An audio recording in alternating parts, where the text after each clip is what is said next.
Good morning পরিবার, Priyanka's ফ্যামিলিতে তোমাদের সবাইকে ওয়েলকাম। তো দেখো, সকালবেলা তো ডেলি রুটিন যেটা মানে সমস্ত কাজকর্ম ফেলে আগে মেয়েকে রেডি করানো, ঘুম থেকে তুলে ওকে রেডি করিয়ে স্কুল পাঠাতেই মানে আমার এইটুকু সময় মানে মাথা খারাপ হয়ে যায়। মানে কত তাড়াতাড়ি কাজগুলো সারবো, হ্যাঁ কত তাড়াতাড়ি পাঠাবো স্কুলে। আর সত্যি কথা জানো তো, ওকে যখন রেডি করি আর ভাবি মেয়েটা কয়টুকু মানে ছিল, এই মনে হলো সেদিন যেন আমার মামা আমার কাছে আসলো। দেখতে দেখতে এখন কত বড় হয়ে গেল, আমার মেয়ে স্কুলে যাওয়া শুরু করে যায়। স্কুল যাওয়া প্রায় 5 মাসের উপরে হয়ে গেল। আমাদের ভাবি মাঝে মাঝে, আর এটাও মনে পড়ে জানো তো, আমাদের ছোটোবেলার কথা মনে পড়ে যায় আমার। মানে আমার মাও এতটা ছোটোবেলার কথা মনে পড়ে না, কিন্তু একটু বড় হয়েও মা রেডি হতাম, আমি রেডি হতাম, মা সাথে সাথে আমার হাতে হাতে সব কিছু এগিয়ে দিত।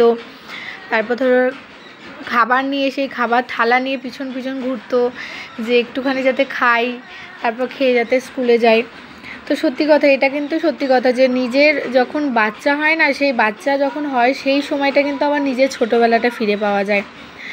আর আমরা দুজনে এতটা হ্যাপি না, মানে আমাদের মেয়ে হওয়ার জন্য। বিশ্বাস করো, ছেলে মেয়ে দুটোই সমান, কিন্তু ছেলে হলেও একটা মনে হতো যদি একটা মেয়ে হতো, এরকম একটা ব্যাপার ছিল।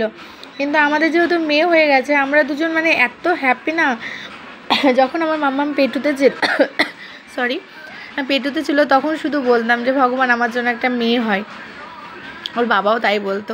আর আমি যেন ফোনে শুধু সার্চ করতাম মেয়েদের নাম, তো ছেলেদের নাম মানে আমি ভাবতাম যে না, আমার জন্য মেয়েই হয়, আর সেটাই হয়েছে।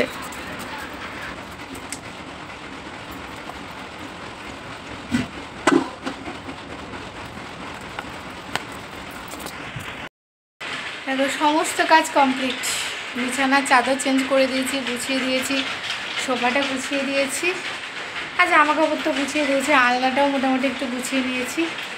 তো এখন এই ধপাস, এখন কিছুক্ষণ বসবো, মাথাটাও আছড়ানি। দেখো, মুখে কোনো ক্রিমও দিইনি, ইচ্ছে করেই দিইনি, যেটা সত্যি কথা। মেয়ে স্কুলে একটু পরে বলছি, মেয়েকে আনতে যাবো, ওই যে তখনই পরে মারবো। মানে আমার মতো কে আজকে ভালো, প্রত্যেক দিন ভাবি এটা করবো ওটা করবো, দেওয়ার হয় না, পাগলের মতো বসে আছে। চলো একটু পরিষ্কার পরিচ্ছন্ন হয়ে তোমাদের সামনে আসবো, পাগলের মতো নয়। অনেকক্ষণ পরেই তোমাদের সামনে আসলে আমি দেখো রেডি হয়ে নিয়েছি, মেয়েকে স্কুলে আনতে যাচ্ছি। আর না, আমার স্কুল ছুটি হবে 11টার সময়, 11:10, এখন বাজে 10:20।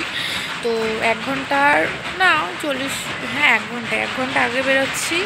1 ঘন্টা না, 30 মিনিট 25 মিনিট আগে বেরোচ্ছি, কারণ আমার বাজারে দরকার আছে, একটু বাজারে যাবো, বাজার টুকটাক করবো। আর মেয়ের একটা সোয়েটার দুটো দোকানে দেবো চেন লাগাতে। হ্যাঁ, ওই সোয়েটারটা না ও পরেই নি, জানো তো, আগের বছর কেনা হয়েছিল, সোয়েটারটা পরেই নি, রেখে দিয়েছিলাম, থেকে না চেনটা কেমন হয়ে গেছে। তো এই জন্য রেডি হয়ে বেরোচ্ছে, একবারে কাজ সারবো। আর আমি চা খাইনি, তো চা খাবো। এভরিওয়ান, গুড মর্নিং, প্রিয়াঙ্কাস ফ্যামিলিতে তোমাদের সবাইকে ওয়েলকাম। হ্যাঁ, গুড মর্নিংয়ে এখনও 12টা বাজেনি, 12টা বাজতে 10 মিনিট বাকি আছে। তো স্নান পুজো এই দেখো সমস্ত কিছু কমপ্লিট হয়ে গেছে। তো পুচকাগুলো সব খেলাধুলা করছে।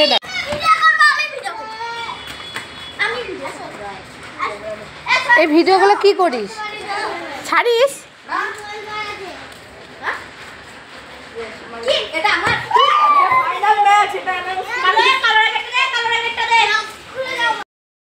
ওই পুচকাগুলো এরকম সব খেলাধুলা করে রোজে একদিকে ভালো। আমার মামামটা একটু খেলা করে, বাইরে নিয়ে যেতে হয় না ওকে। আর এর বাড়ি ওর বাড়ি যে কোনো বাচ্চার সাথে খেলা করবে, তখন আমাদের বাড়িতেই খেলা করে, কারণ ওদের তো পরীক্ষা শেষ, এই জন্য যতদিন না স্কুল শুরু হচ্ছে ততদিন, তারপরে হয়তো ওই যেদিন পড়া থাকবে না সেদিন বিকালে। তো এই দেখো, এখানে একটু ডিম সিদ্ধ বসিয়ে দিয়েছি, হয়ে গেছে, মেয়েকে খাওয়াবো। আর ওকে না মানে টিফিন দেওয়া হয় 9টা থেকে, ওদের স্কুল করেছে শীতের জন্য, তো 10টার মধ্যে টিফিন দেয়। আস্তে আস্তে 11:30 পৌনে 12টার মতো বাজে, এসে যদি ভাত খায় না, দুপুরে ঠিকঠাক খেতে চায় না। ওর জন্য এবার থেকে ভেবেছি, ডিমটা তো ভাতের সাথেও ডেলি থাকে, তবে ভাতটা স্কিপ করবো, ডিম সিদ্ধ আর কলাটা দেবো। এবার ডিম সিদ্ধ থাকে, ভাত থাকে, তারপর কলাটা মানে একটু বেশি হয়ে যায়, ওভার হয়ে যায়। তো এই ডিম সিদ্ধ করেছে, একটু দেরি হয়ে গেছে, ও অনেকক্ষণ হলে এসেছে।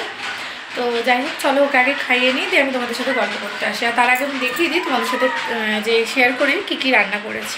ডাল ছিল, খাওয়া হয়ে গেছে, দেখো এখানে করেছি ছানার বড়া দিয়ে আলু ফুলকপি দিয়ে তরকারি, স্ল্যাশটা দিই এই যে। আর এখানে দাঁড়াও, এখানে আছে ডিম আলু তরকারি করেছিলাম, খাওয়া হয়ে গেছে। পালং শাক আছে, ওটা বের করবো ফ্রিজ থেকে, ব্যাস তাহলেই হয়ে যাবে খাওয়া। তো চলো আবার পরে দেখা করছি। গুড ইভিনিং সবাইকে। সারাদিন আর ভিডিওটা করা হয়নি, আর ইচ্ছা করে করিনি, কারণ এই ভিডিওটা আমি কালকের কিছু ভিডিও ক্লিপ আর আজকের ভিডিও ক্লিপ নিয়ে আমি অ্যাড করে তারপর তোমাদের সাথে শেয়ার করব।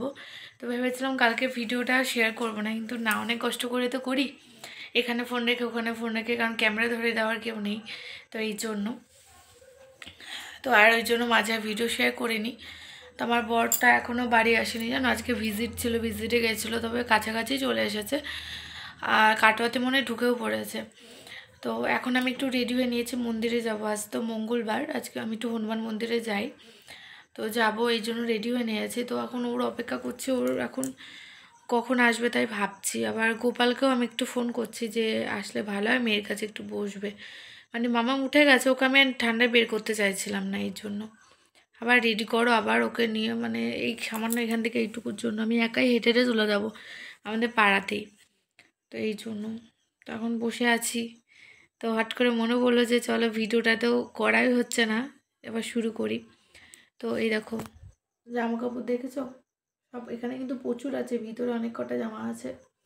এগুলো হচ্ছে দুদিনের জামা কাপড়, কেচে কেচে শুকানো হয়েছে, কারণ পরশু দিনেরটা শুকিয়ে গেছিলো, কালকে দুবার করে কাচা হয়েছে, পিসি কেচে দিয়ে গেছিলো, আবার আমি কেচেছিলাম বেলার দিকে, তো সেগুলো দুটোই শুকায়নি, আজকে দিয়ে সব শুকানো হলো। আর কাচাকুচি বলতে কিচ্ছু নেই, এমনি ডেলি নাইটি ওয়াইটি যেগুলো আছে এখন দুদিন এরকম। সারা দুপুর ঘুম হয়নি আসলে, ও বাড়ির বাইরে, মানে একটু কাটোয়ার বাইরে গেলে না, তখন আমার ঘুম আসে না, মানে কখন বাড়ি আসবে, কখন বাড়ি আসবে, এটাই চিন্তা হয়, এই জন্য ঘুমটাও আসেনি, দেখি কখন আসে।